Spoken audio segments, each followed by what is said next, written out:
Hello students, आप सभी का स्वागत है आपके अपने चैनल टारगेट सेमेस्टर में। मैं हूं अमृत राय और आज हम बात करने वाले हैं बिजनेस स्टैटिस्टिक्स फर्स्ट के मोस्ट इम्पॉर्टेंट एमसीक्यूज़ के विषय में। और ये एमसीक्यूज़ आपके पेपर में छपने वाले हैं, तो तैयारी अच्छे से करिए। और इसके पहले 2 पार्ट कवर हो चुका है, उन दोनों पार्ट का एमसीक्यू वाला वीडियो यदि आपने नहीं देखा है तो सबसे पहले उसको देखिए। प्लेलिस्ट में आपको मिल जाएगा, आपका प्लेलिस्ट बना हुआ है इस टेस्ट का, उस प्लेलिस्ट में मिल जाएगा। और एक और चीज़, यदि जो बच्चे Sarathi for BCom first semester group में ऐड नहीं हुए हैं, डिस्क्रिप्शन में लिंक दिया है, भाई ऐड हो जाओ। फर्स्ट सेमेस्टर की तैयारी तो काफ़ी अच्छे से आपकी हो ही गई, सेकेंड सेमेस्टर की तैयारी इससे भी अच्छी होने वाली है। और हमको टारगेट करना है कम से कम 8 से 9 CGPA, ठीक है, सेकेंड सेमेस्टर में। फर्स्ट सेमेस्टर में तो कुछ बच्चों ने 9 और 8 CGPA टारगेट किया था और हमने अचीव करवाने की पूरी कोशिश भी की। अब रिजल्ट बताएगा क्या होता है, ठीक है। फिर बात करते हैं आपके स्टेट्स के विषय में। सबसे पहला क्वेश्चन है, stratified sample is preferred where. आपने पढ़ा था सैम्पलिंग के अलग अलग मेथड्स होते हैं, random sampling, restricted sampling, unrestricted sampling, उसमें स्ट्रेटिफाइड सैम्पलिंग, अलग अलग प्रकार के सैम्पलिंग थे। अब इसमें एक सैम्पलिंग था स्ट्रेटिफाइड सैम्पलिंग। अब इसमें ये क्वेश्चन पूछा जा रहा है कि स्ट्रेटिफाइड सैम्पलिंग कहाँ प्रेफर किया जाता है। Option A, population is perfectly homogeneous. Option B, population is non-homogeneous. Option C, random sampling is not possible. Option D, small samples are required.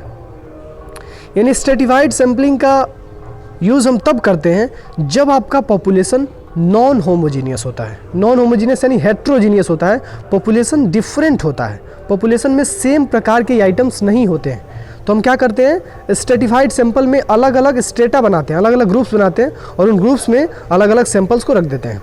Strata मतलब क्या होता है, ग्रुप, याद रखना है, इससे भी क्वेश्चन पूछ सकता है, what do you mean by strata, ठीक है, तो ग्रुप होता है। अगला क्वेश्चन है, data collected for the first time from the source of origin is called. एक ऐसा डेटा जो पहली बार कलेक्ट किया गया है अपने सोर्स ऑफ ओरिजिन से, उसको हम क्या कहते हैं। Option A, primary data. Option B, secondary data. Option C, internal data. या फिर option D, none of these. तो जो डेटा पहली बार कलेक्ट किया जाता है, पहली दफ़ा कलेक्ट किया जाता है और वो अपने सोर्स ऑफ ओरिजिन से कलेक्ट किया जाता है, तो उसको हम कहते हैं प्राइमरी डेटा। इसका ऑप्शन ए सही हो जाएगा, that is primary data. Clear है। अगला question, census method is suitable for that investigation in which. Census method suitable होता है किस प्रकार की इन्वेस्टिगेशन में। Option A, the size of population is large. एक ऐसा इन्वेस्टिगेशन जिसमें पॉपुलेशन का साइज बड़ा है। Option B, high degree of accuracy is not required. एक ऐसा पॉपुलेशन, एक ऐसा सेंसस, एक ऐसा इन्वेस्टिगेशन जिसमें हाई डिग्री ऑफ एक्यूरेसी की आवश्यकता नहीं है। या फिर C, there are widely diverse items, जहाँ पे अलग अलग प्रकार के आइटम्स हैं। या फिर option D, intensive examination of diverse items is not required. यानी जो भी डाइवर्स आइटम्स हैं उनका इंटेंसिव एग्जामिनेशन यानी गहन अध्ययन की आवश्यकता नहीं है।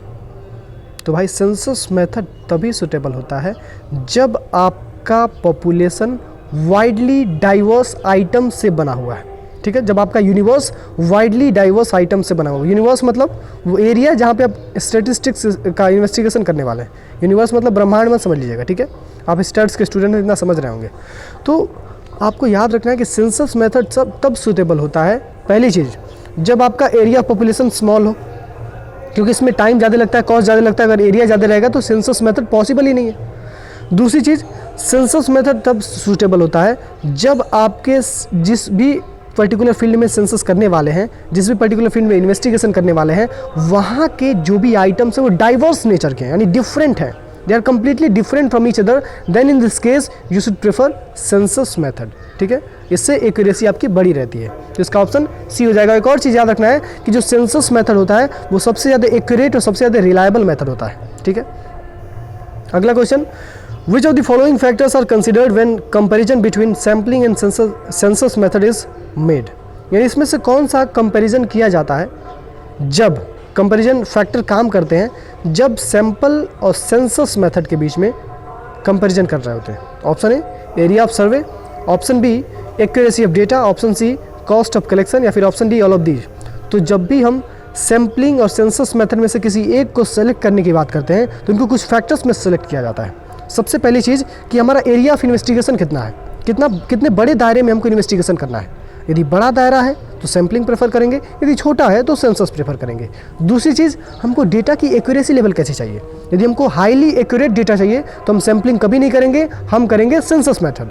और यदि हमारे इन्वेस्टिगेशन का कॉस्ट ज़्यादा है तो उस केस में भी हम लोग सैम्पलिंग को ही प्रेफर करेंगे, सेंसस को प्रेफर नहीं करेंगे, क्योंकि वहाँ पे टाइम और कॉस्ट दोनों ज़्यादा लगता है।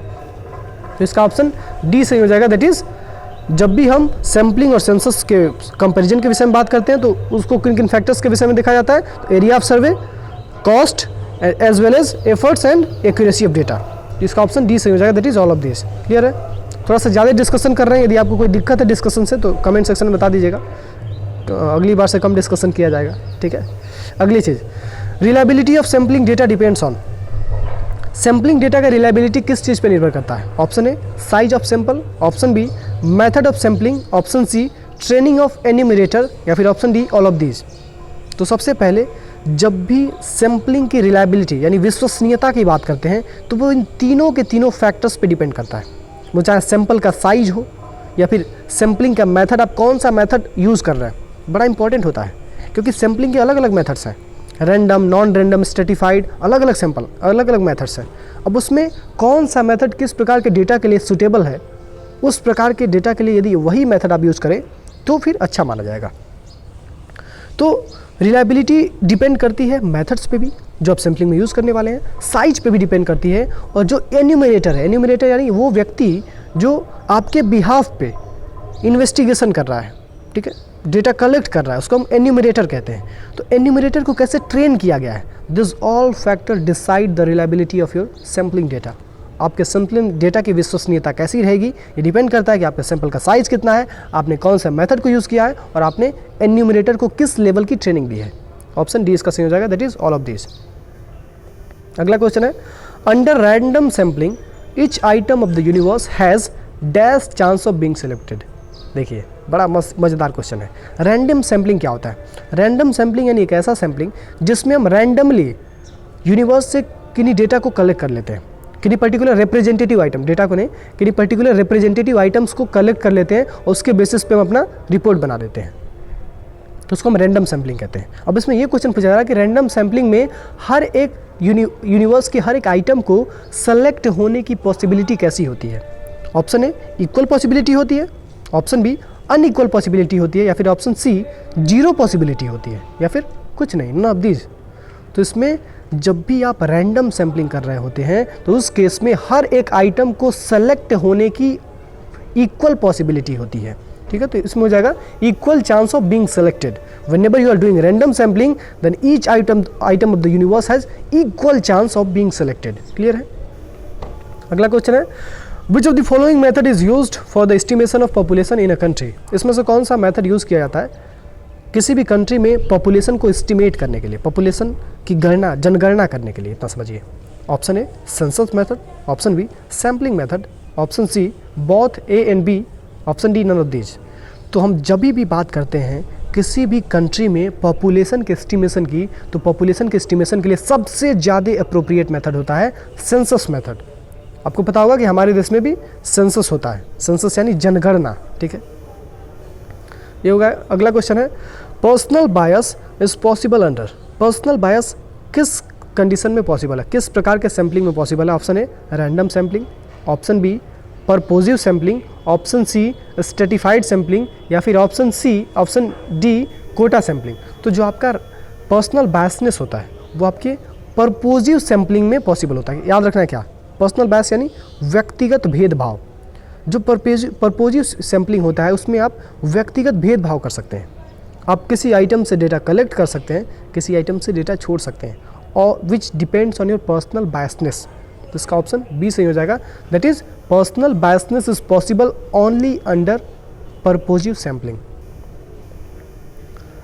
अगला है, if the investigator wants to select a sample on the basis of diverse characteristics of the population which method should he use. जो बच्चे ध्यान से पढ़ रहे होंगे उनको समझ में आया होगा, अभी हमने इसकी चर्चा की है।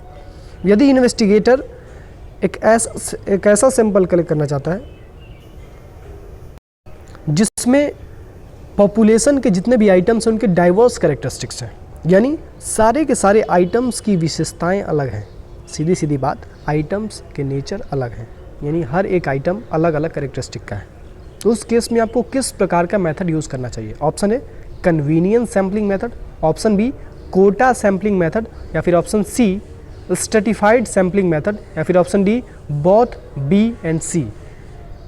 तो इसमें एक चीज़ याद रखिए हमेशा, जब भी इन्वेस्टिगेटर ये देखता है कि हमारे पॉपुलेशन में सारे आइटम्स डाइवर्स नेचर के हैं, ठीक है, इनका डिफरेंट कैरेक्टरिस्टिक है, तो उस केस में उसको प्रेफर करना चाहिए स्ट्रेटिफाइड सैम्पलिंग मेथड।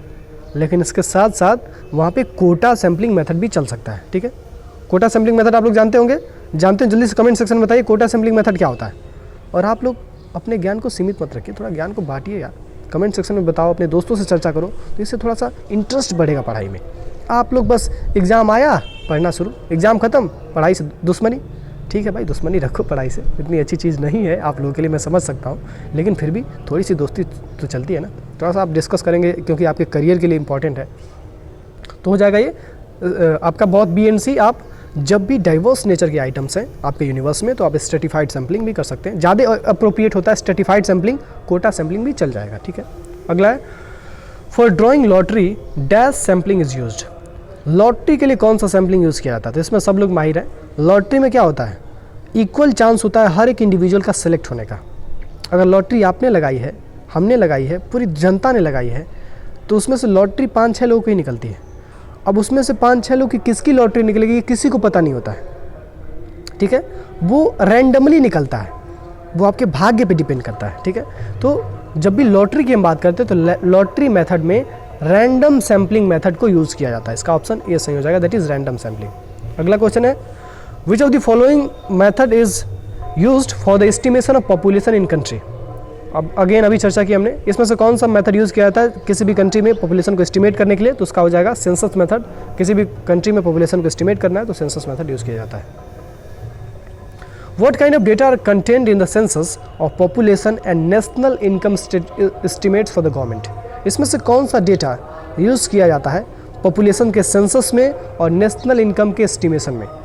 तो हम जब भी बात करते हैं पॉपुलेशन के सेंसस की और नेशनल इनकम के एस्टिमेट्स की, तो उसमें हमेशा सेकेंडरी डेटा का यूज़ किया जाता है, ठीक है।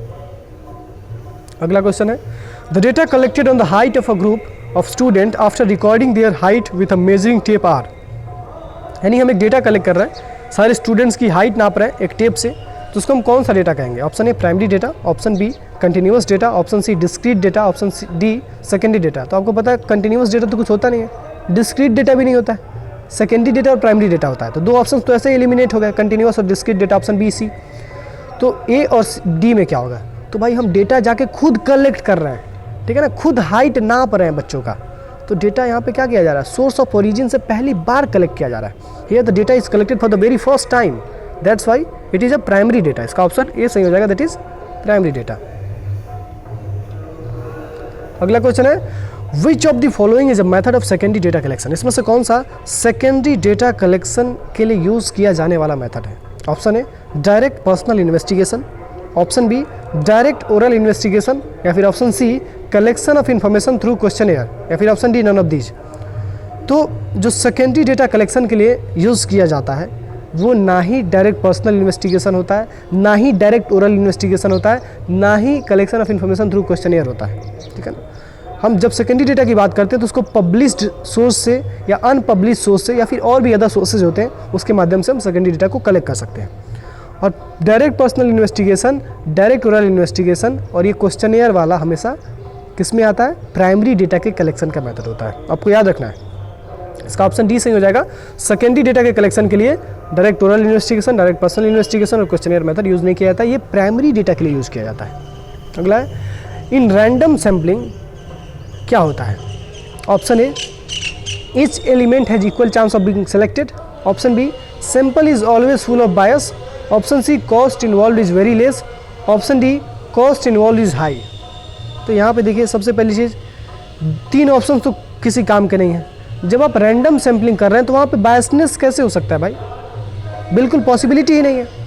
और यदि आप रैंडम सैम्पलिंग कर रहे हैं तो उसमें कॉस्ट कम होता है। अब देखिए एक में लिखा है cost involve is very less और दूसरे में लिखा है cost involve is very high, तो दोनों ऑप्शन ही सही नहीं है भाई। लेस होता है लेकिन फिर कॉन्ट्राडिक्टरी करके तुम हाई को बता रहे हो, ठीक है, और दूसरा कोई ऑप्शन सही दिख नहीं रहा है। तो हमको एक चीज़ पता है कि रैंडम सैम्पलिंग में जितने भी यूनिवर्स में आइटम्स होते हैं सबकी इक्वल पॉसिबिलिटी होती है सेलेक्ट होने की, तो उसका ऑप्शन ए सही हो जाएगा। Each element has equal chance of being selected, ठीक है, दैट इज ऑप्शन ए इसका सही हो जाएगा। In random sampling each element of the item has each element of the universe has equal chance of being selected. अगला question है which of the following method is used when an investigator collect the required information with the informant. इसमें से कौन सा method use किया जाता है जब एक इन्वेस्टिगेटर अपने इन्फॉर्मेंट से रिक्वायर्ड इन्फॉर्मेशन को कलेक्ट करता है? Option A direct personal investigation, option B indirect oral investigation, option C mailing method या फिर ऑप्शन डी एन्यूमरेटर्स मेथड। तो जब भी इन्वेस्टिगेटर रिक्वायर्ड इन्फॉर्मेशन को इन्फॉर्मेंट से डायरेक्टली कलेक्ट करता है तो उस केस में सबसे ज़्यादा सुटेबल और जो यूज़ किया जाता है मेथड वो है आपका डायरेक्ट पर्सनल इन्वेस्टिगेशन। ठीक है, उसका ऑप्शन ए सही हो जाएगा। अगला question, in order to know the likings and dislikings of the listeners of the programmes broadcast by the Himachal Akashvani, the latter is keen to collect data, the which method of collecting data will be suitable for it. अब इसमें ये कहा जा रहा है कि हम लोग एक डेटा एक इन्वेस्टिगेशन कर रहे हैं, उस इन्वेस्टिगेशन में हम लोग क्या देख रहे हैं कि जो हमारी एक ब्रॉडकास्ट प्रोग्राम होती है उसका नाम है हिमाचल आकाशवाणी। तो हिमाचल आकाशवाणी को कितने लोग लाइक करते हैं और कितने लोग डिसलाइक करते हैं, उसको हम किस बेसिस पे बता सकते हैं, किस बेसिस पे डेटा हम कलेक्ट करें ताकि हम इसका सही इंटरप्रिटेशन निकाल सकें। ऑप्शन है डायरेक्ट पर्सनल इन्वेस्टिगेशन, तो भाई पॉसिबल नहीं है क्योंकि ब्रॉडकास्ट में लाखों लोग करोड़ों लोग सुन रहे होते हैं तो उनसे डायरेक्ट पर्सनल इन्वेस्टिगेशन हो ही नहीं पाएगा। दूसरी चीज़ इनडायरेक्ट ओरल इन्वेस्टिगेशन, ये भी पॉसिबल नहीं है। तीसरी चीज़ मेलिंग मेथड, ये भी पॉसिबल नहीं है। तो इसमें पॉसिबल क्या है, एन्यूमरेटर्स मेथड। एन्यूमरेटर मेथड से आप इस पर्टिकुलर इन्वेस्टिगेशन को कंडक्ट करेंगे तो आपका इन्वेस्टिगेशन सक्सेसफुल होगा, आपको डेटा एक्यूरेट मिल जाएगा। अगला है which of the following is the source of secondary data. इसमें से कौन सा सेकेंडरी डेटा का सोर्स है? Option A government publication, option B private publication, option C report publish by the State Bank of India या फिर option D all of these. तो भाई सेकेंडरी डेटा का सोर्स क्या होगा? सेकेंडरी डेटा का सोर्स तो सब होगा ना। ऑप्शन ए गवर्नमेंट पब्लिकेशन, चाहे गवर्नमेंट पब्लिकेशन हो या प्राइवेट पब्लिकेशन हो या फिर रिपोर्ट जो पब्लिश किया गया स्टेट बैंक ऑफ इंडिया से, तो सारी चीज़ें आ जाएंगी इसमें। तो ऑप्शन इसका डी सही हो जाएगा। इसमें से सारे सोर्सेज हैं सेकेंडरी डेटा के। अगला क्वेश्चन है which data is collected by the investigator himself. देखिए कुछ क्वेश्चन हो सकता है ऑप्शंस गलत होंगे, ठीक है, उसके लिए माफ़ी चाहेंगे। हो सकता है भाई गलती इंसान से ही होती है, भगवान से जब गलती हो सकती है तो हम तो खैर इंसान है, वो भी बहुत छोटे से इंसान है, ठीक है। Which data is collected by the investigator himself. इसमें से कौन सा डेटा इन्वेस्टिगेटर खुद कलेक्ट करता है? Option A primary data, option B secondary data या फिर option C both A and B या फिर option D neither of the above. तो जब भी हम इन्वेस्टिगेटर के पर्सनल डेटा कलेक्शन की बात करते हैं, जिस मेथड में जिस डेटा को इन्वेस्टिगेटर पर्सनली कलेक्ट करता है उसको हम कहते हैं प्राइमरी डेटा। आपको बताया गया था कि प्राइमरी डेटा हमेशा इन्वेस्टिगेटर पर्सनली कलेक्ट करता है। अगला है अ गुड क्वेश्चनेयर शुड हैव।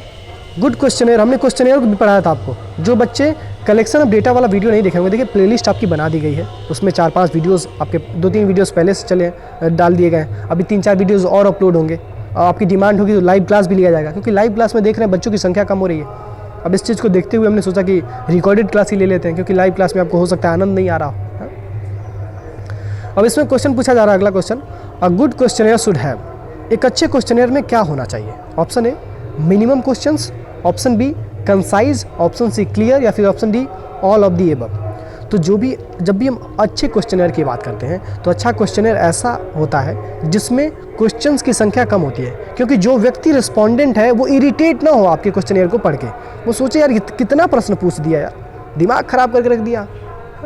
दूसरी चीज़ कंसाइज होना चाहिए, संक्षिप्त में प्रश्न लिखिए, क्लियर होना चाहिए, आपका प्रश्न एम्बिग्यूअस नहीं होना चाहिए, कन्फ्यूजिंग नहीं होना चाहिए, क्लियर स्पष्ट रूप से बताइए आप प्रश्न क्या पूछना चाहते हैं, उनको कन्फ्यूज मत करिए।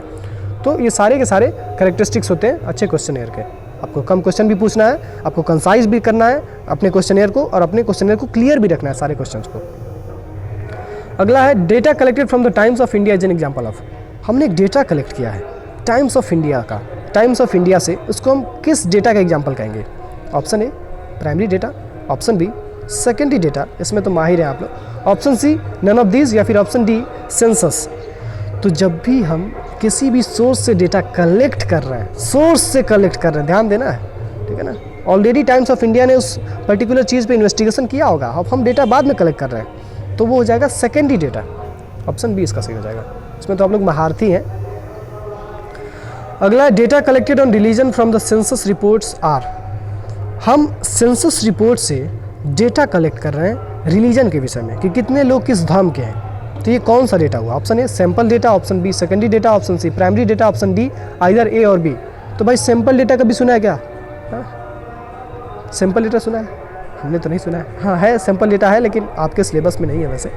तो अगर हम डेटा कलेक्ट कर रहे हैं सेंसस रिपोर्ट से, तो अगेन सेंसस रिपोर्ट पहले बनाया गया होगा, उसके बाद से हम डेटा उससे कलेक्ट कर रहे हैं, तो हो जाएगा ये सेकेंडरी डेटा, क्योंकि ये सेकेंड हैंड डेटा है।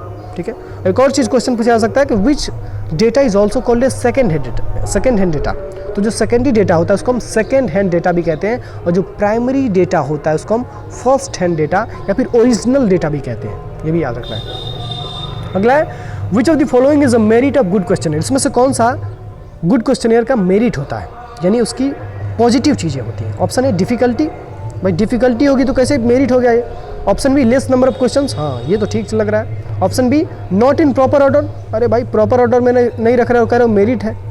Option D invalid question, invalid question पूछ रहे हो, कह रहे हो मेरिट है। तो मेरिट कब होगा? जब आपके क्वेश्चंस की संख्या कम होगी, आपके क्वेश्चंस क्लियर होंगे, आपके क्वेश्चंस कंसाइज होंगे और आपके क्वेश्चंस लॉजिकली अरेंज्ड होंगे। प्रॉपर ऑर्डर में अरेंज नहीं होंगे तो भाई किस काम का क्वेश्चन है आपका? तो उसका मेरिट हो जाएगा option B less number of questions. अब ये सारे जो ऑप्शंस हैं difficulty, not in proper order और डी वाला है इनवैलिड क्वेश्चंस, ये सारे डीमेरिट में आएंगे। ठीक है, तो आपको थोड़ा सा दिमाग भी लगाना होता है कि भाई डीमेरिट में क्या आ सकता है, तो उसकी जो नेगेटिव चीज़ें होंगी, जो उसका नकारात्मक पहलू होगा, वही तो डिमेरिट में आएगा। अगला है when population under investigation is infinite we should use.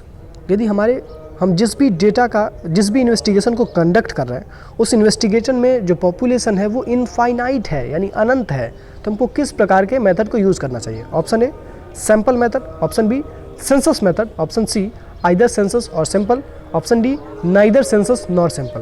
अरे भाई इनफाइनाइट है तो अनंत तक हम कहाँ जाके एक एक व्यक्ति से डेटा कलेक्ट कर सकते हैं? तो सेंसस मेथड की पॉसिबिलिटी तो है ही नहीं, बिल्कुल बचता है सैम्पलिंग मेथड। तो सैम्पलिंग मेथड यूज़ किया जा सकता है, क्योंकि सैम्पलिंग मेथड में हम लोग कुछ रिप्रेजेंटेटिव आइटम्स को ही सेलेक्ट करते हैं, हर एक इंडिविजुअल डेटा से, हर एक इंडिविजुअल आइटम से डेटा कलेक्शन नहीं किया जाता है। तो इसका ऑप्शन ए सही हो जाएगा, दैट इज सैंपल मेथड। जब भी आपका याद रखना है यूनिवर्सल में आइटम्स की संख्या इनफाइनाइट हो तो आपको सैंपल मेथड प्रेफर करना है, सेंसस मेथड तो भूल के भी प्रेफर मत करना, बाबू मर जाओगे इन्वेस्टिगेशन करते करते, अगले जन्म में भी नहीं कर पाओगे, क्योंकि अनंत है, तुम्हारा मौत तो निश्चित है, लेकिन वो तो अनंत है ना, अंतहीन है। अगला है data from secondary source are. जो सेकेंडरी सोर्स के डेटा होते हैं वो कैसे होते हैं? Option A collected for other purposes than the current study, option B obtained from the newspaper, या फिर option C more reliable than data from a primary source, या फिर option D either both A and B. तो जो भी secondary source से data collect किया जाता है वो सेकेंडरी सोर्स वाला डेटा हम लोग करेंट स्टडी के लिए भी कलेक्ट करते हैं।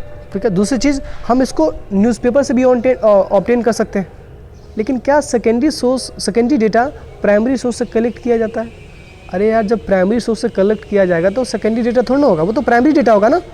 The data which is collected from primary source is called primary data and the data which is collected from secondary source is called secondary data. तो इसका ऑप्शन डी सही हो जाएगा। इसमें जो भी हम सेकेंडरी डेटा को कलेक्ट करते हैं वो किसी पर्पज़ के लिए कलेक्ट करते हैं, अदर पर्पज़ के लिए कलेक्ट करते हैं, और दूसरी चीज़ उसको हम न्यूज़पेपर से ऑब्टेन कर सकते हैं, अनपब्लिश सोर्स से ऑब्टेन कर सकते हैं, अलग अलग सोर्सेज होते हैं।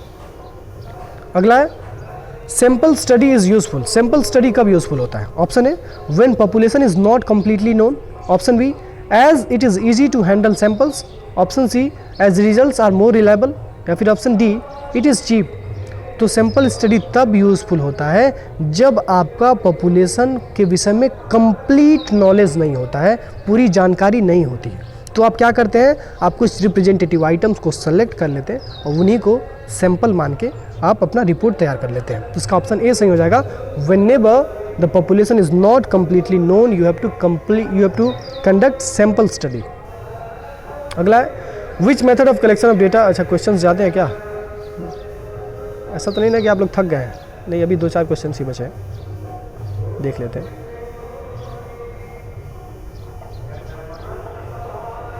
कहाँ तक हो गया था? हाँ, यहाँ तक हो गया था। विच method of collection of data covers the widest area. इसमें से कौन सा मेथड है डेटा कलेक्शन का जो सबसे ज़्यादा एरिया को कवर करता है? Option A direct personal investigation, option B mailed questionnaire method, या फिर option C telephonic interview method, या फिर option D all of these. तो आपका जो मेल्ड क्वेश्चनियर मेथड होता है उसके माध्यम से आप ज़्यादा से ज़्यादा एरिया तक अपना पकड़ बना सकते हैं। क्योंकि यहाँ पे करना क्या है आपको, यहाँ पे केवल आपको मेल ही तो करना है। मेल तो 1 घंटे में लाखों लोगों को आप कर सकते हैं, आपके पास सिस्टम हो तो मेल्ड क्वेश्चनियर मेथड में आप ज़्यादा से ज़्यादा एरिया को कवर कर सकते हैं। ये क्वेश्चन याद रखना है, under meld questionnaire method you can cover widest area of investigation.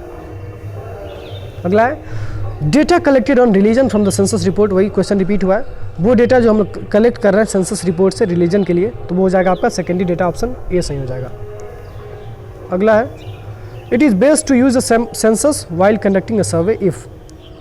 यदि हम कोई सर्वे कंडक्ट कर रहे हैं तो कब सबसे अच्छा माना जाता है सेंसस का यूज़ करना। Option A the population is large, option B the population is small, option C time is limited to conduct the survey, या फिर option D cheaper method is needed. तो जब हम सेंसस की बात करते हैं तो सेंसस कभी भी बड़े पॉपुलेशन के लिए हो ही नहीं सकता है, क्योंकि वहाँ पे ज़्यादा टाइम लगेगा, ज़्यादा कॉस्ट लगेगा। टाइम और कॉस्ट भाई हमारा अगर व्यस्त हो, बर्बाद होगा तो हमारे बिजनेस का लॉस होगा ना। तो इसीलिए जब भी सेंसस मेथड की बात करते हैं तो सेंसस मेथड हमेशा लिमिटेड एरिया ऑफ पॉपुलेशन में यूज़ किया जाता है। इसका ऑप्शन बी सही हो जाएगा, that is when the population is small. अगला क्वेश्चन है direct personal investigation method suffers from. जो आपका डायरेक्ट पर्सनल इन्वेस्टिगेशन मेथड है उसमें कौन सी डीमेरिट होती है। Option A personal biasness, option B excessive expenses, option C time consuming, या फिर option D all of the above. तो जो आपका डायरेक्ट पर्सनल इन्वेस्टिगेशन होता है उसमें आप पर्सनल बायसनेस भी कर सकते हैं। आप जा रहे हैं तो हो सकता है कि अपने दुश्मन के घर नहीं जाएं डेटा कलेक्ट करने के लिए, या फिर अपने जस्ट अ गुड फ्रेंड के घर ना जाएं क्योंकि उनके माँ बाप आप पे शक करने लगे, ठीक है। तो पर्सनल बायसनेस हो सकता है। दूसरी चीज़ एक्सपेंसेस बढ़ जाएंगे, ठीक है, क्योंकि सेंसस आप ये प्राइमरी डेटा का कलेक्ट करने का मेथड है, और डायरेक्ट पर्सनल इन्वेस्टिगेशन में आपको एक एक यूनिवर्स के आइटम के पास जाना होता है पर्सनली, और वहाँ से डेटा कलेक्ट करना होता है। तो भाई कॉस्टली भी होता है, टाइम भी लगता है। तो इसीलिए इसका ऑप्शन डी सही हो जाएगा, that is all of these. ये सारे के सारे डिमेरिट्स हैं डायरेक्ट पर्सनल इन्वेस्टिगेशन के। अब सफ़र्स का मतलब क्या है, डिमेरिट, ठीक है ना। सफ़र्स यानी समस्याएं, किन समस्याओं को झेलता है। अगला है the quickest method to collect the primary data is. जो सबसे तेज़ी से जिस मेथड से हम डेटा कलेक्ट कर सकते हैं, कौन सा डेटा, प्राइमरी डेटा, वो कौन सा मेथड है। Option A direct personal investigation, option B indirect oral investigation, option C telephonic interview, या फिर option D mailed questionnaire method. तो जो सबसे तेज़ी से हम डेटा कलेक्ट कर सकते हैं प्राइमरी डेटा, वो है आपका टेलीफोनिक इंटरव्यू मेथड। क्योंकि टेलीफोनिक इंटरव्यू मेथड में आप फ़ोन किए, डेटा कलेक्ट किए, तुरंत काम हो गया। मेल क्वेश्चनियर में क्या हुआ, आपने मेल भेजा, पता नहीं कब तक रिप्लाई आएगा। डायरेक्ट पर्सनल इन्वेस्टिगेशन में टाइम ज़्यादा लगेगा, आप जाएंगे उस व्यक्ति तक तब तो कलेक्ट करेंगे। इनडायरेक्ट ओरल इन्वेस्टिगेशन में थर्ड पार्टी के पास जाएंगे तब तो आप बात करेंगे, और यहाँ पे डायरेक्टली आप बात कर लें टेलीफोनिक इंटरव्यू के जरिए। इसका ऑप्शन सी सही हो जाएगा, दैट इज टेलीफोनिक इंटरव्यू। अगला है primary data is preferred over secondary data where. Primary data को प्रेफर किया जाता है सेकेंडरी डेटा के ऊपर, कब कब वो कंडीशन है। Option A time available is short, option B accuracy is important, option C sufficient finance is not available, option D much accuracy is not required. तो जब हम प्राइमरी डेटा की बात करते हैं तो प्राइमरी डेटा में सबसे ज़्यादा क्या होती है, एक्यूरेसी होती है, और सबसे ज़्यादा रिलायबिलिटी होती है। विश्वसनीयता और सटीकता सबसे ज़्यादा आपके प्राइमरी डेटा में होती है। इसलिए जब भी आप प्राइमरी डेटा कलेक्ट करते हैं तो आप एक्यूरेसी को सबसे ज़्यादा इम्पोर्टेंस देते हैं।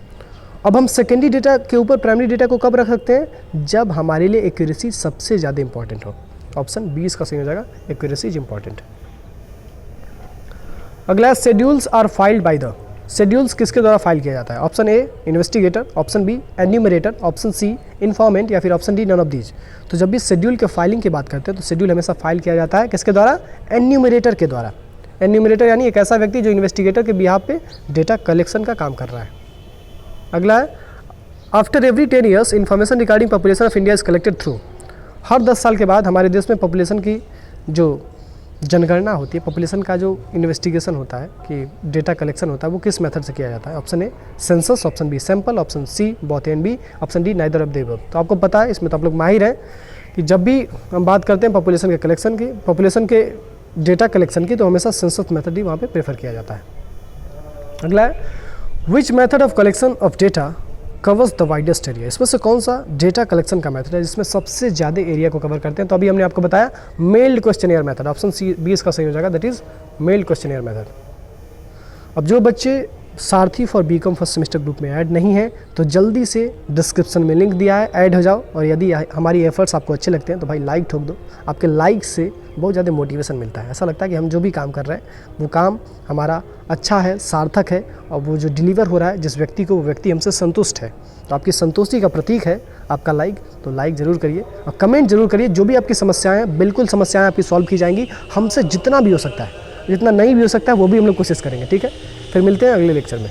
और भी एमसीक्यूज यदि आपको चाहिए तो बताइएगा, नहीं तो यदि आप लोग कहेंगे तो बस इतनी एमसीक्यूज हम लोग डिस्कस करेंगे, उसके बाद से बंद कर देंगे, फिर एग्जाम के बाद मिलेंगे।